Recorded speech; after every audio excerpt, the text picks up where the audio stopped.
일에 만나는 뉴스 소셜 라이브 이브닝 박상욱입니다. 서울 동부구치소의 코로나19 집단 감염 이 규모가 날이 갈수록 점점 더 커지고 있습니다. 오늘 4차 전수조사가 진행이 됐는데 매번 전수조사를 진행할 때마다 확진자가 쏟아져 나오다 보니까 이번 네 번째 전수조사 결과 또다시 확진자가 추가되는 것 아닌가 하는 우려가 커지고 있습니다. 정부가 직접 관리하는 이러한 교정시설에서 대규모의 집단 감염이 발생하면서 책임론도 불거지고 있는데요. 이 과정에서 정부와 지자체가 서로 책임을 미루는 듯한 모습을 보이면서 논란도 커지고 있습니다. 오늘 소셜라이브 이브닝에선 전문가와 함께 이 서울 동부구치소발 집단 감염을 진단해보고 또 영국발을 비롯한 변이 바이러스의 이 국내 유입과 또 앞으로의 백신 도입 전망에 대해서 알아보는 시간 준비했습니다.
네, 김윤 서울대의대 의료관리학과 교수와 한 걸음 더 들어가 보겠습니다. 안녕하십니까? 안녕하십니까? 예. 일단 이 동부구치소 집단 감염 사태부터 네. 이야기를 좀 해봐야 할 것 같습니다. 오늘 0시 기준으로 지금까지 이제 792명, 거의 네. 800명에 육박하는 예. 사람들이 확진 판정을 받았는데 지금 이제 4차 전수조사가 진행 중이죠. 네.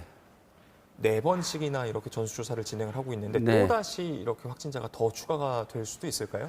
예, 있다고 생각합니다. 그러니까 동부구치소 사례를 보면 초기의 역학조사를 통해서 접촉자에 대한 격리가 제대로 이루어지지 않아서 계속 그 방역망 바깥에서의 감염이 이루어지고 그게 확산되면서 감염이 확대 발전하고 있는 상황이라 4차 조사에서도 그 격리되지 않은 접촉자에 의한 감염이 계속해서 추가적으로 발생할 수 있을 것 같습니다. 예. 지금 저희가 이렇게 교정시설 가운데서는 서울 동부구치소에 집중을 하고 있는데 사실 네. 좀 더 우려가 되는 것이 남부구치소로 이송된 수용자 16명이 네. 뒤늦게 또 확진 판정을 받기도 했었고 네. 다른 구치소 혹은 교도소 등의 이제 교정시설로 번지는 거 아닌가 하는 우려가 네. 좀 커집니다. 이 부분에 대해서 어떻게 보시는지요? 그 동부구치소의 수감자들이 다른 구치소로 이송되는 과정에서 그 접촉이 일어나지 않고 격리가 잘 되었다고 하면 다른 구치소에서 전파될 가능성은 상대적으로 낮다고 봐야 되는데요. 이런 그 방역 조치가 충분히 지켜지지 않았으면 다른 구치소에서 연쇄 감염이 일어날 가능성도 있습니다. 이건 방역 당국이 얼마나 잘 관리를 했느냐에 따라 달라질 것 같습니다. 예. 실제로 조금 걱정이 되는 것이 저희 방송 시작하기 불과 몇 시간 전쯤에 들려온 소식인데 지금 경북 북부 제2교도소 이제 청송교도소로 알려진 네, 그곳에 확진 판정을 받은 이제 동부구치소의 수감자들이 이감이 된 상태지 않습니까? 네. 그런데 이제 이곳에서 다수의 교도관들이 이제 휴직계를 동시에 네. 내고 또 네. 일부는 사직계까지도 제출을 했다라는 소식이 전해진 걸 보면 실질적으로 이 교정시설 자체가 이런 확진자를 관리하는 측면에서 굉장히 좀 열악한 환경인 것 같습니다. 아무래도 그 수감시설이지 이게 뭐 치료시설이나 생활치료센터가 아니기 때문에 그 익숙하지 않고 새로운 시스템을 도입해서 환자를 관리하는데 많은 부담을 느끼는 것 같습니다.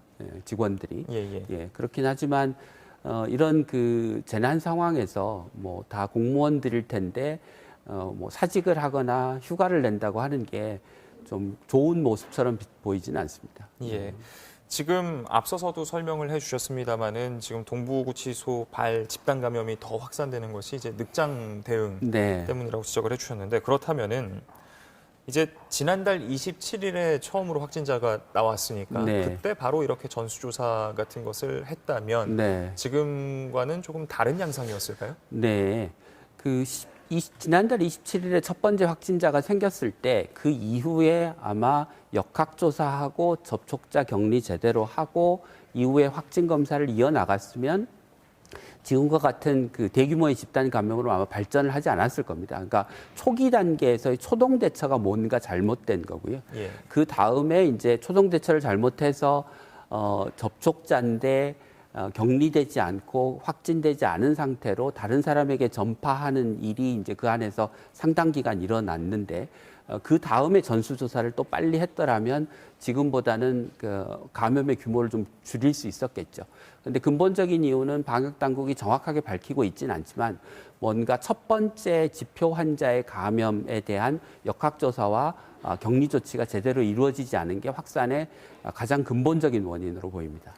그런데 이제 이런 소식을 지켜보는 시청자분들이 눈살을 찌푸리게 되는 또 하나의 이유가 바로 이제 이렇게 전수조사 내지는 초동대처가 네. 늦어진 이유를 놓고 서로 서울시와 법무부가 약간의 내탓 공방을 하는 네. 모습 때문에 네. 좀 불편해들 하시는 것 같습니다. 법무부 같은 경우에는 이제 지자체의 설명이나 지시를 따랐다라고 이야기를 하고 있고 서울시는 관계자들이 모두 합의하에 전수조사 일정을 결정했다 이렇게 주장을 하고 있는데 네. 어느 쪽의 말이 더 신빙성이 있다고 볼 수 있을까요? 양쪽이 다 자기한테 유리한 말만 하고 있는 것 같습니다. 그러니까 회의를 해서 함께 결정을 했으니까 뭐 공동으로 결정을 했겠죠. 그런데 이제 그 교정시설 구치소 같은 경우 의료 문제나 방역 문제에 대해서 잘 모르니 아마 서울시나 송파구 보건소의 의견을 주로 따랐다고 이야기를 하는 것 같습니다. 예. 지금 각각의 입장을 살펴보면 법무부 같은 경우에는 구치소에서 전수검사의 필요성을 적극적으로 제기했지만 서울시와 송파구에서 향후 추이에 따라 결정하는 게 좋겠다라는 의견을 냈다라는 것이 법무부의 입장이었습니다. 네. 이에 대해서 서울시는 수용자 확진 직후 구치소와 질병대응센터, 서울시와 송파구 관계자들이 논의해서 전수조사 일정은 추후에 논의하기로 합의를 했다라고 이야기를 했었습니다. 이러면서 이제 서울시 같은 경우에는 지금의 이 집단 감염의 근본적인 원인이 네. 구치소의 이 수용 환경에 있다라고 주장을 했었었는데요. 네. 이에 관련한 발언 듣고 나서 이야기 이어가 보도록 하겠습니다.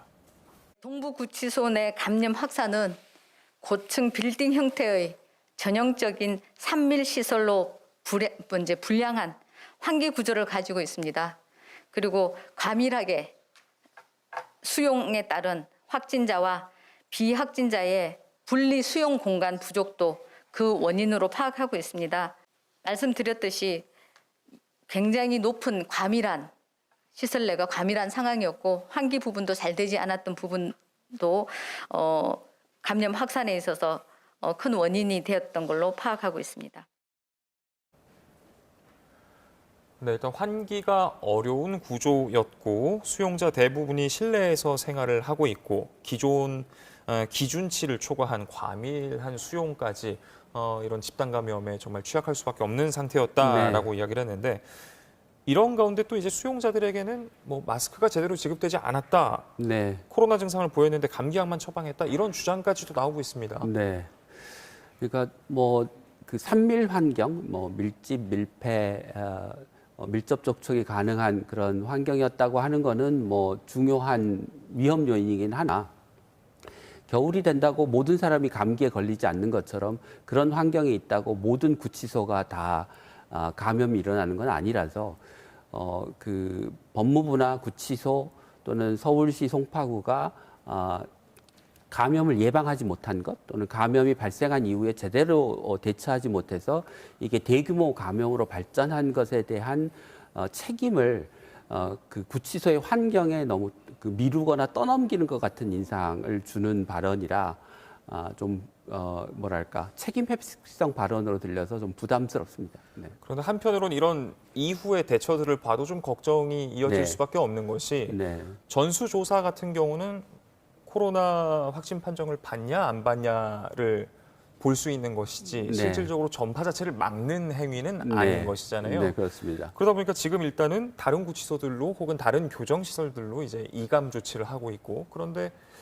동부구치소도 이제 지은 지 얼마 안 됐고 어떻게 보면 교정시설 가운데에서는 시설이 좋은 축에 속하는 편일 네. 텐데 앞으로 조금이나마 이 수감자들 간의 집단 감염, 교정시설의 직원들 간의 집단 감염을 막으려면 그렇다면 좀 추가적으로 눈여겨봐야 될, 조치해야 될 네. 것들이 뭐가 있을까요? 그러니까 이게 지금 그 초기 역학조사와 격리 조치의 실패로 인해서 그 안에서 감염이 이제 광범위하게 퍼진 상황이기 때문에 누가 접촉자이고 누가 접촉자가 아닌지를 구분해내기 어려운 상황일 거로 생각이 됩니다. 그러면 접촉자의 범위를 굉장히 광범위하게 잡고 그 접촉자로 분류된 사람들에 대해서 독방에 격리를 해서 다른 사람에게 감염을 전파시키지 않도록 하는 게 중요할 것 같고요. 그리고 이제 확진 검사를 주기적으로 반복해서 빨리 감염자를 찾아내는 등의 조치가 일차적일 것 같고, 두 번째는 이제 감염을 줄이는 것도 중요하지만 감염자 중에 사망자가 발생하지 않도록 하는 게 중요하니 지금 그 경북으로 이송된 그런 그 환경처럼 다수의 이제 확진자가 수용되어 있는 상황이면 생활치료센터로 진짜로 잘 기능을 할 수 있도록 수감자들의 건강 상태를 잘 모니터링하고 혹시나라도 이상이 있으면 빨리 병원에 이송 조치해서 적절한 치료를 받을 수 있도록 하는 게 중요할 것 같습니다. 예. 이제 영국발 변이 바이러스의 국내 확산 네. 걱정에 대해서 좀 이야기를 나눠봐야 될 것 같습니다. 일단 오늘 추가로 영국발 변이 바이러스가 우리나라 내에서 확인이 됐죠. 네. 일단 며칠 전에 사후 확진 판정을 받았었던 80대 남성이 이제 자세히 검사를 해보니까 영국발 변이 바이러스에 감염이 네. 됐었던 것으로 확인이 됐고, 또 이제 영국에서 아랍에미리트를 경유해서 입국을 한 20대 여성도 영국발 변이 바이러스에 감염이 된 걸로 네. 확인이 됐습니다. 이제 우리나라에서 그렇다면은 영국발 변이 바이러스에 감염이 된 케이스가 총 5건이 네. 되는 건데, 일단 이 변이 바이러스 5건 전부 다 영국발 변이였습니다. 그러면은 네. 뭐 남아공 변이랄지 다른 나라의 변이 바이러스는 아직 좀 안심해도 된다고 봐야 할까요? 뭐 시간 문제지 결국은 다른 곳에서 발생한 변이 바이러스도 해외에서 유입되는 그 여행객들을 통해서 계속해서 들어올 것이기 때문에 그냥 이거는 뭐 우리가 어디서 들어오든지 간에 변이 바이러스를 검역 단계에서 자가격리를 통해서 철저하게 막아낼 수 있는 시스템을 갖춰야 될 거라고 생각합니다. 예, 이제 또 아무래도 옆 나라 상황을 보면 네. 진짜 걱정이 되는 것이 지금 일본 내에서 영국발 변이뿐만 아니라 남아공발 변이 바이러스도 확인이 모두 된 상태죠. 그러다 보니까 자칫 우리나라도 지금 다 검사를 안 해봐서 그렇지 영국발 변이 혹은 다른 또 변이 바이러스에 감염이 된 케이스가 이미 있으면 어떡하지 하는 그런 네. 걱정도 나옵니다. 그럴 개연성은 뭐 있다고 생각합니다. 뭐 그렇지만 이제 정부가 이제까지 방역을 잘 해왔기 때문에 방역이라고 하는 거는 해외에서 유입된 확진자가 지역 사회에서 감염을 일으키는 사례가 뭐 별로 없었기 때문에 해외에서 변이 바이러스에 감염된 분들이 입국을 한다고 해도 이게 우리나라의 지역 사회로 퍼졌을 가능성은 그렇게 높지 않다고 생각합니다. 그렇지만 언제든지 이게 뭐 구멍이 뚫릴 수 있는 부분들이 있기 때문에 가능성은 낮지만 지금까지보다 훨씬 더 철저한 검역, 철저한 자가 격리를 통해서 해외 유입이 지역사회 감염으로 이어지지 않도록 하는 보다 철저한 방역 당국의 대책이 필요할 것 같습니다. 정말 이게 한 번 들어오면은 전파력이 전염력이 아무래도 70%나 네. 높다 보니까 정말 걱정이 될 수밖에 없는데 지금 미국에서도 영국발 변이 바이러스가 확인이 됐는데 네. 그 과정에서 조금 뭐랄까요? 놀라우면서도 좀 걱정스러웠던 게 콜로라도에 사는 20대 남성이었는데 영국을 비롯한 뭐 어디든 여행을 간 기록조차 없는데도 영국발 변이 바이러스가 확인이 됐단 말이죠. 이미 그렇다면 미국 내에서는 지역사회 전파, 영국발 변이 바이러스의 지역사회 전파가 시작됐다라고 봐야 하는 걸까요? 네, 그렇습니다. 그러니까 이미 여행 경력이 없는 사람에서 변이 바이러스가 발견됐다고 하는 것은 해외에서 유입된 변이 바이러스를 가진 사람으로부터 그분이 감염된 것이기 때문에 이미 지역사회 전파가 이루어지고 있다고 봐야 될 것 같습니다. 그렇군요. 이게 한국으로 만약에 네. 우리나라로 돌려서 생각을 해봤을 때 지금 현재 변이 바이러스인지 아닌지 검사를 하게 되는 샘플의 대상은 대체로 해외에서 입국한 경우들이지 않습니까? 네. 근데 지금 이 미국의 콜로라도 케이스처럼 여행 기록도 없는 사람이 자신이 변이 바이러스에 걸린 것인지 아닌 것인지를 확인을 하려면은 네. 우리나라도 마찬가지로 뭐랄까요?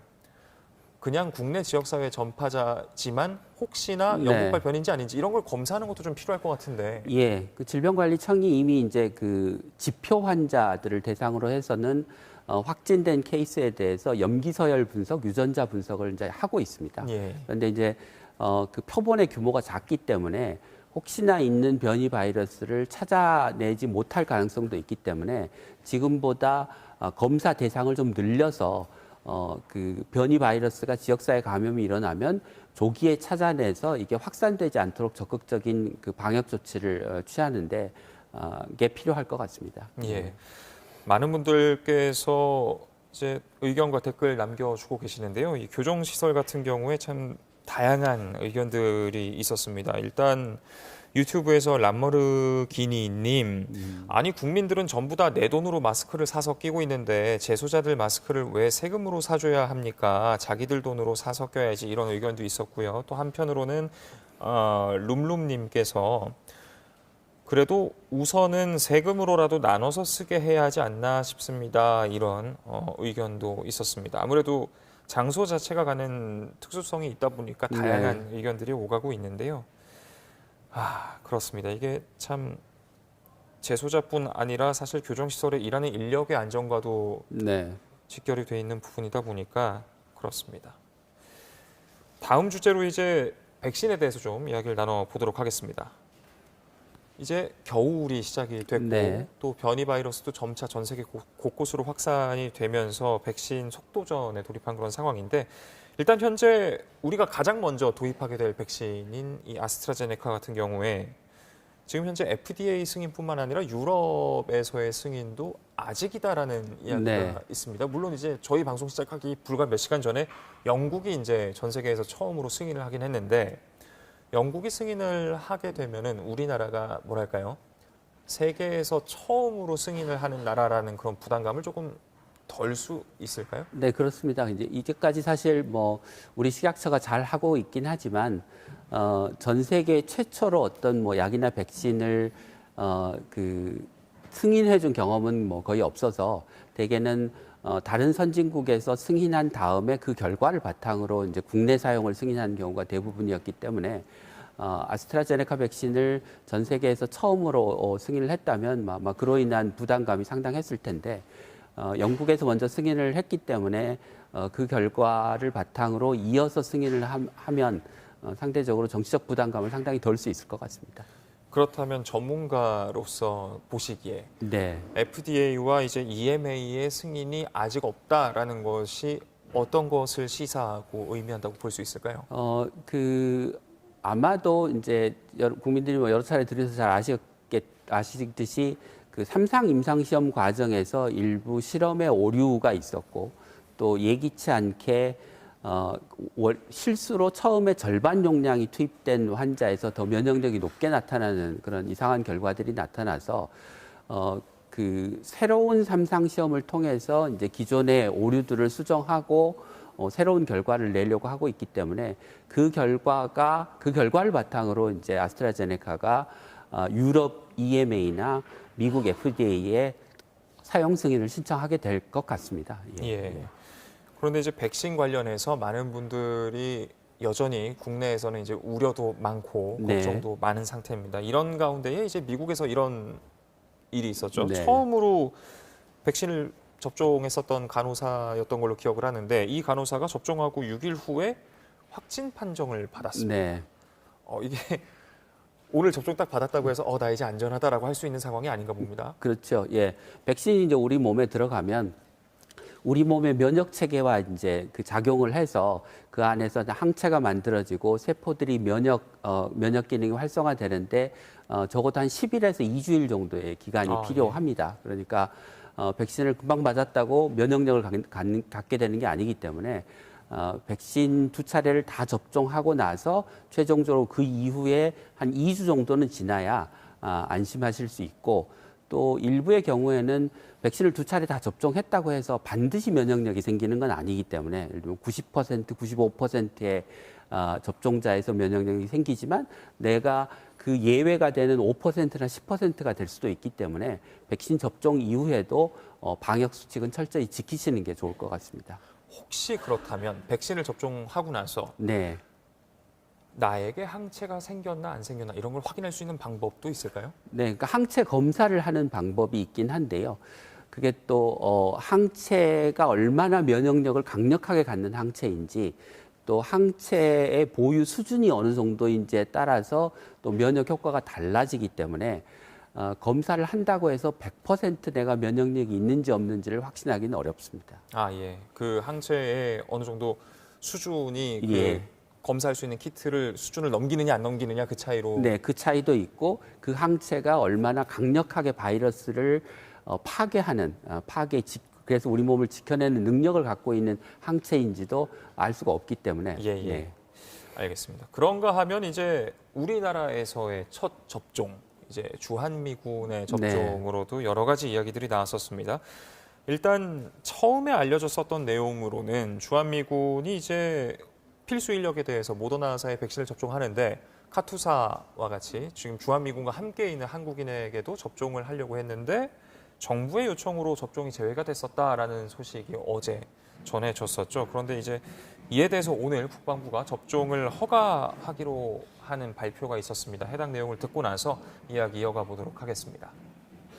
개별 접종 대상자가 이상 반응의 가능성, 치료 등 후속 조치 방안에 대한 설명 청취 후 접종 여부를 자발적으로 선택하고 재접종 방지 및 이상 반응 이력 관리 등이 가능하도록 접종자 명단 제공이 전제될 경우 접종이 가능한 것으로 주한미군 측에 통보했습니다.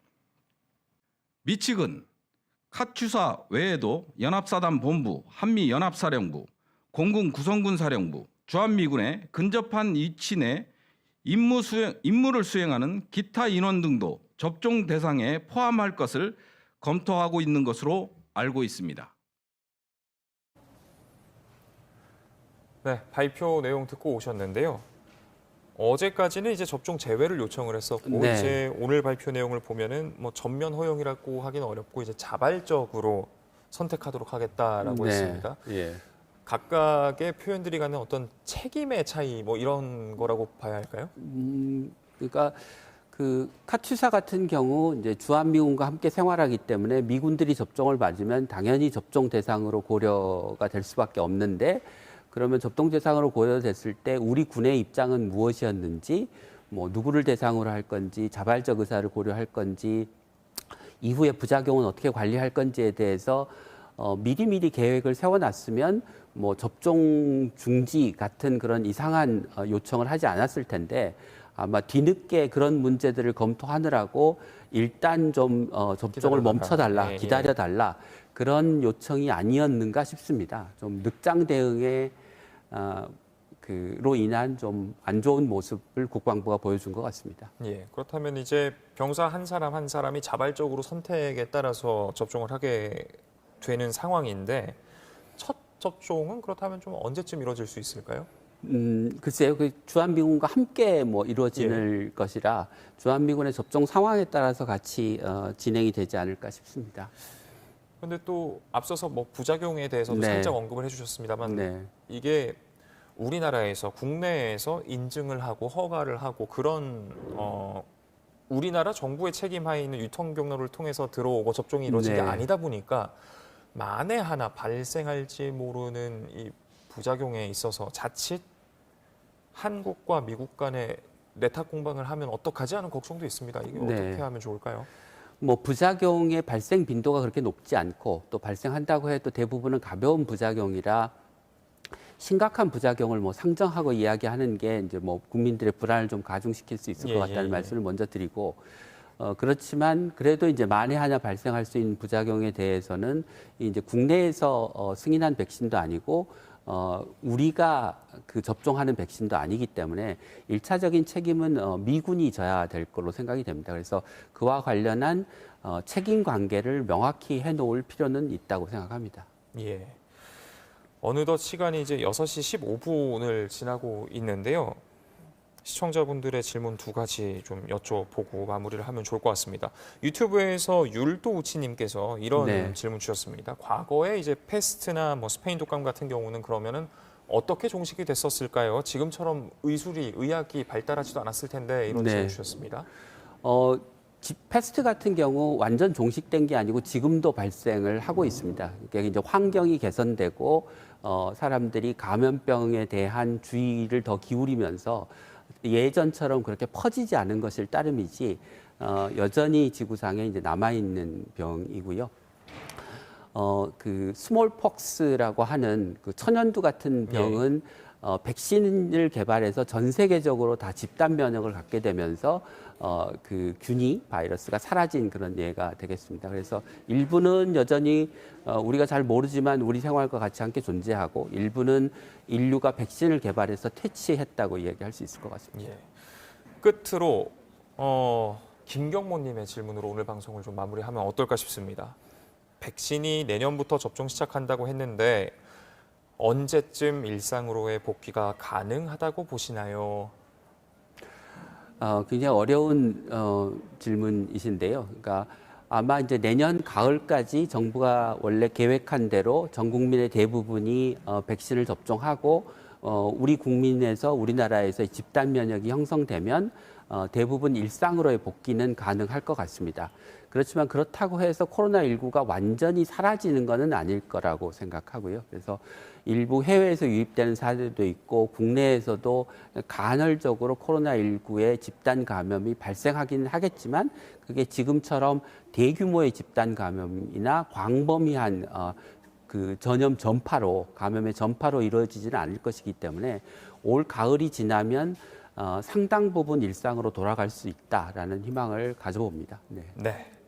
참 뭐랄까요? 이제 2020년 딱 하루 남은 상태인데 모쪼록 2021년이 코로나 2라운드의 해가 아니라 코로나 종식의 해가 됐으면 좋겠다라는 바람과 함께 오늘 방송 마무리를 해보도록 하겠습니다. 지금까지 김윤 교수와 이야기 나눴습니다. 오늘 말씀 고맙습니다. 네, 이어서 정치부 회의가 방송됩니다. 여러분들 많은 시청 부탁드리고요. 저희 방송은 내일도 오후 5시 50분에 찾아뵙도록 하겠습니다. 시청해주신 여러분 고맙습니다.